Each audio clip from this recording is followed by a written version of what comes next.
Misusumangid la rin Christmas party sa pong get-together ngayong holiday season. At mabating no rin exchange gifts sa pong parlor games. Alimoy pa mga lakwas na't kebaluan niya manyaman magluto rin kapampangan. Pero kabalen, bistaman magsaya tamo at lalapoy pa kaya pag kakatamong lamesa, pakakalaleta mo ang pangking Provincial Health Officer ni Pampanga Dr. Zenon Ponce. Ko po, siyempre, pag tuwing Pasko, naging ugali na po natin na maganda, na masasarap, na pagkain po.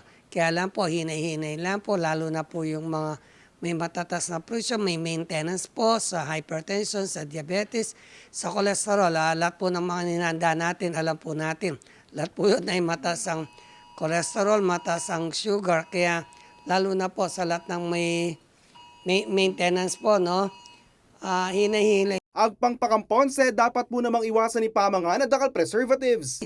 Lalo na po dahil mapamang po kayong preservatives, mapang tapong ham na yung makanan panahon po, holiday season.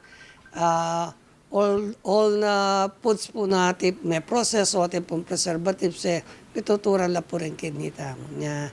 Medyo miwas na pong bagya. Bukod king pamaniwas king bawal kanan, maulaga mo naman kano yung ating active lifestyle. Kasi ayaw po kakalingon, tam proper exercise, tapong lifestyle tamo po, itapong panabiling ko mo po. Pwede tapong mga moderate amount po na agyo na po ng katamong katawan. Samantala, penabili na naman ng Department of Health king karelang ligtas sa Christmas campaign ay kakalingwan minumdanom, nag-face mask kilugal na dakal tao, ang pongali sa sagaran ni katawan king puya tuloy maulaga ko ni Painawa tudtud. Yakoy kaya kayong talasuy, JM De Jesus, ating pusong makabalen.